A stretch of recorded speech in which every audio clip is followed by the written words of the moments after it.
시간 앞에는 장사가 없습니다. 모든 사람은 늙고 죽게 됩니다. 다윗이 늙어가고 있습니다. 이때 이스라엘 백성에게 가장 중요한 것은 무엇일까요?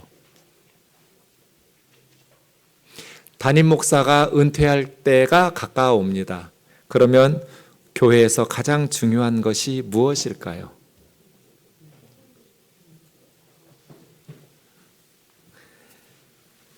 다윗이 늙어가고 있고 이제 이스라엘 백성들에게 가장 중요한 것은 다윗을 이을 좋은 왕을 선택하는 거겠죠. 리더의 중요성을 인식하지 못하는 사람들은 혹독한 대가를 치르게 됩니다. 좋은 공동체를 만드는 데는 많은 노력과 시간이 필요하지만 좋았던 공동체를 망가뜨리는 데는 순식간이고 잘못된 지도자 한 사람만 선택하면 됩니다. 리더의 역할이 그렇게 중요하지요. 교회나 국가나 어느 조직이든지 좋았던 공동체는 잘못된 리더 한 사람을 선택함으로써 순식간에 무너뜨릴 수 있습니다. 그래서 리더가 교체되는 순간 정말 지혜롭게 기도하면서 하나님의 말씀에 귀 기울여야 합니다. 다윗이 늙어가고 있습니다. 그럼 이제 이스라엘 백성들은 다윗을 이을 좋은 왕을 선택해야 합니다. 이것을 다윗의 왕위 계승사라고 부릅니다. 3장에 보면 헤브론에서 낳은 6명의 아들이 나오고 5장에 보면 예루살렘에서 낳은 11명의 아들들이 나옵니다. 헤브론에서 낳았던 6명의 아들들 중에 장남은 암논이라는 아들입니다. 암논이라는 이름은 아멘이라는 이름하고 어근이 같아서 믿을 수 있는 신실한 그런 뜻입니다. 그렇게 암논, 길르압, 오늘 본문에 등장하는 압살롬은 세 번째 아들이고 그스로왕 달메의 딸 마아가의 아들입니다.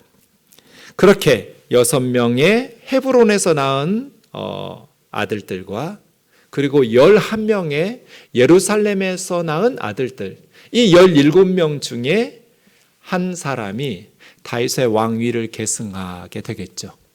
결과적으로는 솔로몬이 다윗의 왕위를 계승하게 되는데요.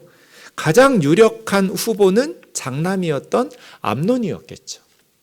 암논이라는 아들은 누구보다도 유력한 왕위 계승자였음에도 불구하고 멈춤 신호를 보고도 멈추지를 않아서 죽게 됩니다. 자기 아버지가 우리아의 아내 밧세바와 성적인 죄를 범함으로써 온 나라가 발칵 뒤집어졌어요. 그리고 하나님께서 어떻게 심판하시는지, 모든 백성들에게 아버지가 어떤 곤욕을 치르는지를 가장 가까이에서 지켜봤어요. 아버지의 죄와 그로 인해서 온 나라를 발칵 뒤집어 엎을 만큼 심각한 후폭풍이 아버지에게 그리고 그 가정에게 임한 것을 경험하고 보았으면서도 똑같은 죄를 지어요. 그래서 암논은 어리석은 사람이라는 거예요. 암논은 압살롬의 누이 동생이었던 자기 이복 여동생인 다말을 사랑했어요. 여러분, 어떤 아이들이, 우리 자녀들이 고민이 생길 때 누구하고 상담해야 돼요? 고민을? 아버지나 어머니하고 고민을 상담해야 돼요. 세상에서 자기를 가장 사랑해주는 사람들, 그리고 가장 지혜로운 인생의 경험이 있는 그러한 부모님에게 고민을 상담해야 되는데, 부자 유친, 아버지와 아들 사이가 친하지 못하면 부모에게 상담을 안 해요. 인터넷 검색하거나 친구들하고 고민을 털어놓겠죠. 이 암논이 요나답이라는 친구에게 자기 고민을 털어놓아요. 자기 여동생 다말이 너무 사랑하는데 여동생이니까 어떻게 할 수가 없다고. 그때 요나답이라는 암논의 친구는 아주 악한 꾀로 성폭행하라고 조언해줘요. 아픈 척 꾀병을 부려서 아버지 다윗이 오면 다말이 요리 좀 해주면 내가 기운이 날 것 같다고. 이런 식으로 요나답의 어리석은 충고를 받아들여서 암논은 그 다말을 자기 집으로 부르고 그 다말을 붙잡고 동침하기를 요청합니다. 그때 다말이 말합니다. 13장 12절입니다. 내 오라버니여 아니라고, 나를 욕되게 하지 말라고. 이런 일은 이스라엘에서 있을 수 없는 일이라고. 이 어리석은 일을 행하지 말라. 빨간 신호등 켠 거죠. 다말이 간청하고 간절히 오빠에게 부탁을 하는데 암논이 힘이 세니까 자기 누이 동생을 성폭행을 합니다. 문제는 아버지 다윗입니다. 아버지 다윗이 암논의 성폭행 사건을 들었어요. 그리고 그 모든 일을 듣고 심히 노했어요. 그리고 아무 조치도 취하지 않았어요. 아버지로서도 왕으로서도 다윗은 지혜롭지도 못했고 정의롭지도 못했고 과감하지도 못했어요. 이럴 때 아끼는 자식일수록 더 엄하게 책망을 해서 합당한 처벌을 내리고 바른 길로 인도해야 하잖아요. 그래야 억울하게 성폭행당한 딸이 마음이 위로를 받을 거잖아요. 아버지의 조치에 의해서. 그런데 아버지 다윗이 한 번 화를 내고 어떤 조치도 취하지 않았어요. 아버지는 있는데 아버지의 기능이 없어요. 왕은 있는데 왕의 역할을 안 해요. 이런 사람 어디다 써먹어요? 장남을 위해서 딸들을 희생시키는 건 하나님의 뜻이 아니에요. 압살롬, 이 다말의 오빠 압살롬은 암논이 그 누이 다말을 욕되게 하였으므로 그를 미워해요. 당연하죠. 이 미워한다라는 말은 죽이고 싶은 증오심이에요. 죽이고 싶죠. 자기 여동생의 인생을 짓밟았던 암논을 향한 증오심을 한이 맺혀서 켜켜이 쌓아요. 그런데 암논에 대해서 잘잘못을 압살롬이 말하지를 않아요. 침묵해요. 그리고 다말에게도 침묵하게 만들어요. 그럼 동생은 어떻게 해요? 너무 억울하잖아요. 오빠가 가서 암논의 멱살이라도 잡고 화풀이 해줘야 되는 거 아니에요? 아버지한테 가서 압살롬이 난리쳐야 되는 거 아니에요? 아버지 어떻게 이럴 수가 있느냐고. 어떻게 형에게 화 한 번 내시고 어떤 처벌도 안 하시고 넘어갈 수가 있느냐고. 내 동생 다말은 날마다 눈물로 밤을 지새우는데 길길이 날뛰어야 되는 거 아니에요? 오빠는? 왜 침묵했을까요? 자기의 정치적 야망 때문이에요. 동생의 비극을 이용해서 경쟁자 장남인 암논을 제거하는 거예요. 그렇게 압살롬은 2년 동안 거사를 준비하고 만 2년 지난 후에 암논을 초대했다가 아랫사람들 시켜서 칼로 죽입니다. 그리고 나서 장남을 제거한 후에 압살롬은 외갓집인 구술에게 도망을 갑니다. 그렇게 도망가서 3년이 흘렀습니다. 아버지의 분노가 시간이 지나면서 녹게 됩니다. 부모의 마음이 그렇죠. 한편으로는 자기의 어리석은 책임도 있고요. 다윗에게는. 그래서인지 이미 죽은 암논은 뭐 어찌 돌아올 수 없으니까 압살롬을 향해서 아버지의 마음이 간절한 것을 보고 요압이 압살롬을 데려오게 됩니다. 3년 만에.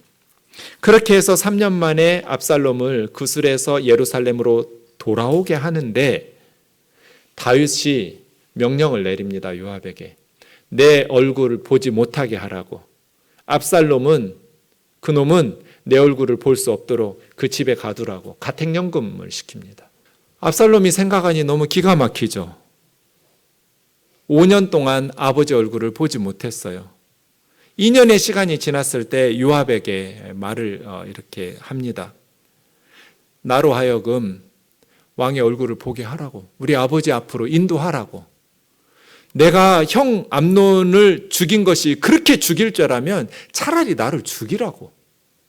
내 죄가 있으면 나를 죽이시지 이렇게 옴짝달싹 못하게 집에서만 답답하게 살라고 하는 거는 이게 사람 사는 거냐고.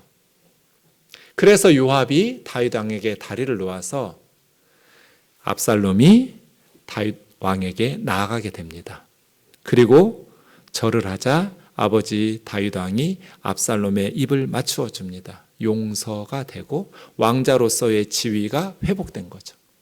5년 만입니다. 오늘 본문 그 후에라는 말은 아버지의 용서를 받은 후에 그 뜻입니다. 압살롬이 자기를 위해서 병거와 말들과 호위병 50명을 사병을 거느리면서 아침 일찍 일어납니다.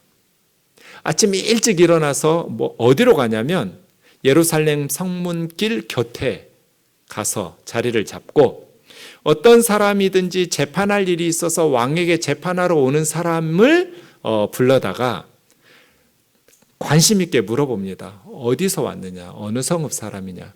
그 사람이 대답하겠죠. 저는 어느 지파 출신이고 어디에 사는 사람인데 이만저만해서 왕에게 재판하러 갑니다. 저의 억울함을 하소연하러 갑니다. 이렇게 말하면 압살롬이 이렇게 대답합니다. 네 일이 옳고 바르다마는 너의 송사를 들을 만한 사람을 왕께서 세우지 않으셨다. 내가 이 땅에서 재판관이 되고 누구든지 송사하거나 재판할 일이 있으면 내가 정의롭게 문제를 해결하기를 원한다. 얼마나 고마워요. 잘생긴 왕자가 자기에게 관심을 가지면서 자기의 억울함을 풀어준다니까. 막 엎드려 절하고 싶겠죠. 그래서 압살롬에게 절을 하려고 하면 압살롬이 달려가서 손을 잡고 무슨 절이냐고 일어나라고 하면서 그 사람을 붙들고 입을 맞춰줘요. 여러분, 잘생긴 왕자가 여러분에게 입 맞춰주면 여러분 어떨 것 같으세요?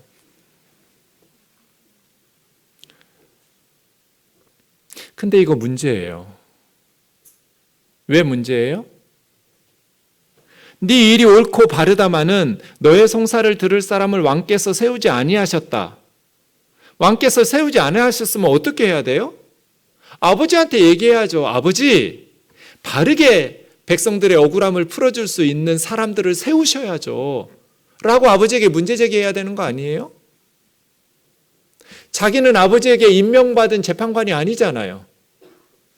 자기가 자기 맘대로 왕인 아버지의 허락도 없이 그렇게 백성들 재판 가로채가지고 정의를 베풀기를 원하노라. 그러면 돼요? 자기의 잘생긴 외모를 이용해서 백성들에게 입맞춰주고, 그래서 성경은 6절에 이스라엘 무리 중에 왕께 재판을 청하러 오는 자들마다 압살롬의 행함이 이와 같아서 이스라엘 사람의 마음을 압살롬이 도둑질했다고 그래요. 이건 백성들의 마음을 훔치는 거예요. 정상적으로 하려면 왕에게 제대로 된 재판관들을 세워서 백성들의 억울함을 풀어주도록 그렇게 해야죠. 제대로 된 정신이 박힌 백성이라면 왕자님 이렇게 해도 되나요? 내 문제 해결해 준다는 건 고맙지만 이렇게 하면 나라가 분열이 일어나잖아요. 다윗 왕이 물론 허물이 있고 죄를 범하기도 했지만 하나님께서 세우신 왕인데 이렇게 다윗 왕을 깎아내리면서 사람들의 마음을 훔쳐가는 건 옳지 않잖아요. 이런 생각을 하셨어야죠. 이렇게 압살롬은 백성들의 마음을 몇 년 동안 도둑질했어요? 4년 동안. 4년 동안 아침 일찍 일어나서 성문길 곁으로 가서 백성들의 마음을 도둑질하는 거예요. 이제 때가 되었다라고 판단했어요.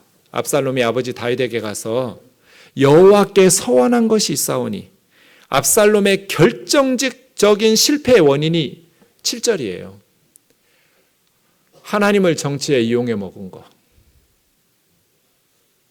하나님께 예배하는 것을 자기 정치적 야망을 위해서 이용해 먹는 거. 압살롬은 하나님을 너무 몰랐어요. 하나님께서 정말 싫어하시는 게 이거거든요. 자기의 정치적 야망을 위해서 하나님과 예배를 이용해 먹는 사람들. 압살롬은 반역을 꾀하면서 하나님을 이용해 먹었어요. 거짓말로. 그래서 헤브론으로 가서 서원을 갚겠다는 거예요. 그술에 있을 때 하나님께서 반드시 저를 예루살렘으로 다시 돌아오게 하시면 내가 하나님 섬기겠다고 예배하겠다고 서원을 했으니 이제 헤브론에 가서 하나님께 서원한 것 그 예배를 드림으로써 서원을 지킬 수 있도록 해달라 해서 다윗이 뭐 추호의 의심도 없이 샬롬 잘 갔다 오라고 그래요. 그래서 헤브론으로 갑니다. 헤브론으로 갈 때 이미 자기 측근 사람들을 이스라엘 모든 지파에 보내면서 나팔 소리 들으면 압살롬이 헤브론에서 왕이 되었다라고 큰 소리로 외치라고. 쿠데타가 시작되는 겁니다. 초대받은 200명이 함께 헤브론으로 내려갔는데 그런 일인 줄 모르고 따라갔어요. 그냥 자기들은 왜 가는지도 그냥 하나님 앞에 서원한 예배를 갚으려고 간다고 생각하고 예배드리러 따라간 200명의 고위 관료들이 자신들도 모르는 사이에 압살롬이 꾸민 반역에 가담하게 된 거예요. 그런데 그 가담한 사람들 중에 아히도벨이 있었다. 그리고 반역하는 일이 커감에 압살롬에게 돌아오는 백성이 더 점점 많아졌다. 이렇게 기록하고 있습니다. 아히도벨 누구예요? 밧세바의 할아버지예요. 엘리암의 아버지거든요. 다윗이 성폭행했던 밧세바의 아버지 엘리암은 다윗의 30명의 용사 중에 한 사람이에요. 그 밧세바의 남편인 우리아도 다윗의 30명의 용사 중에 한 사람이에요. 정말 다윗을 위해서 목숨 걸고 전쟁터를 누비던 그러한 엘리암의 딸이면서 그러한 우리아의 아내였어요. 밧세바는. 그리고 그 엘리암의 아버지가 아히도벨이에요. 아히도벨은 다윗을 승리하도록 이끌었던 지혜로운 조언가였어요. 다윗의 제갈공명이에요. 성경에서 아히도벨의 지혜는 사람이 하나님께 물어서 받은 말씀하고 똑같았다고 그래요. 아히도벨이 이렇게 영적인 통찰력이 있고 이렇게 지혜로운 사람이었어요. 하나님에게 물어서 대답받은 것하고 아히도벨이 말한 거하고 같았어요.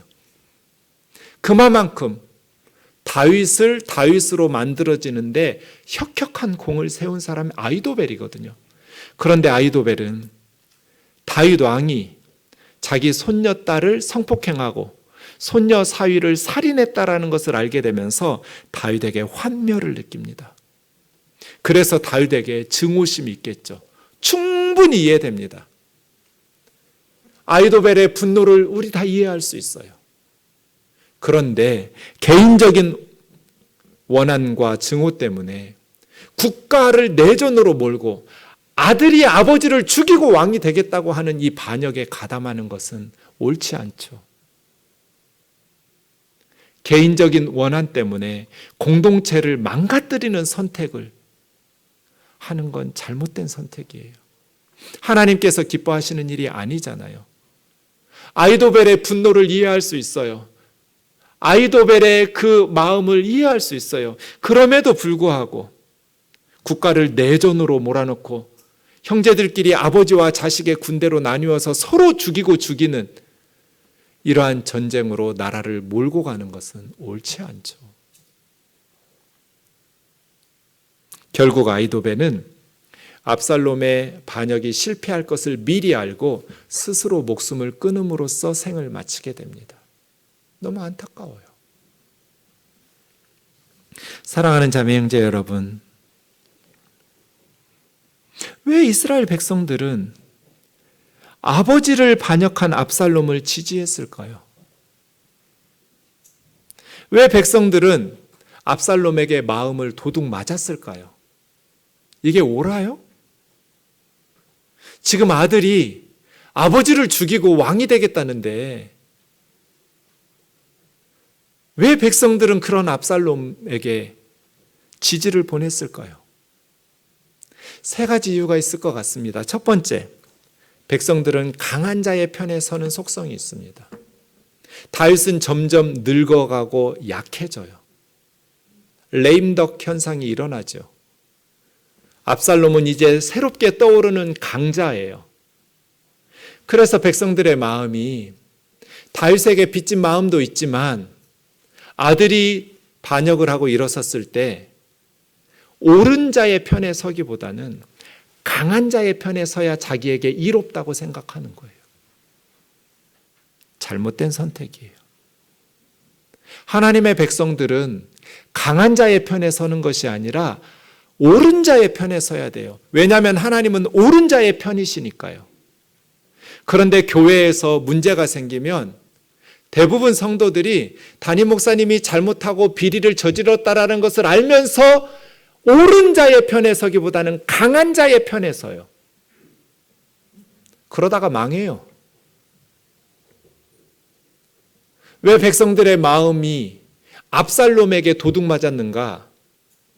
다윗은 연약하여지고 압살롬은 강해졌기 때문이에요. 그래서 점점 압살롬에게로 돌아오는 사람들이 많아졌다고 성경은 기록하는 거예요. 두 번째, 압살롬이 자기들에게 도움을 주었기 때문이에요. 다윗은 우리 아버지는 당신의 문제를 해결할 만한 재판관들을, 사람들을 세우지 않았습니다. 내가 정의롭게 해결해 주겠습니다. 너무나 억울했는데 자기 가정의 문제를 왕자가 해결해 주니까 얼마나 고마워요.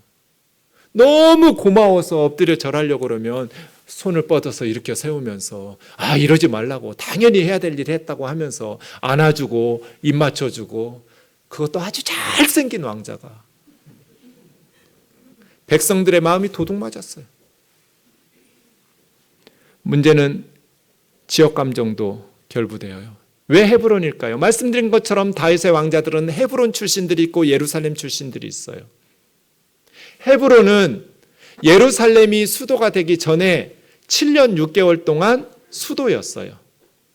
다윗이 남쪽 유다 지역을 다스릴 때는 헤브론이 적절한 장소였어요. 수도 역할을 하고 가장 중요한 일들을 했죠. 그런데 북쪽의 10지파가 다윗에게로 온 후에는 이제 헤브론은 너무 남쪽이에요. 그래서 더 북쪽인 예루살렘을 여부스 종족에게 다윗은 빼앗아서 새로운 수도로 옮긴 거예요. 헤브론 사람들의 입장에서 보면 서운할 수 있죠. 그리고 압살롬은 헤브론에서 태어나서 헤브론에서 자란 헤브론의 아들이에요. 우리가 남이가 하면서 헤브론 사람들이 다 압살롬을 지지하기 시작한 거예요. 거기서부터 쿠데타가 시작됐어요. 지역 감정 때문에. 그래서 이스라엘에는 내전이 일어납니다. 이 압살롬의 반역 때문에 많은 젊은이들이 죽어요. 서로 싸우다가. 이런 슬픈 비극적인 역사를 남기게 됩니다. 하나님의 백성들은 강한 자의 편에 서는 게 아니죠. 자기에게 도움을 준 사람들의 편에 서는 것도 아니에요. 지역 감정에 휩쓸려서도 안 돼요. 로마서 12장 2절 같이 읽겠습니다. 시작. 너희는 이 세대를 본받지 말고 오직 마음을 새롭게 함으로 변화를 받아 하나님의 선하시고 기뻐하시고 온전하신 뜻이 무엇인지 분별하도록 하라. 하나님이 기뻐하시는 방식으로 새로운 리더들을 잘 세워나가면서 공동체가 더욱 힘있게 선한 열매 맺기를 주의 이름으로 축원합니다.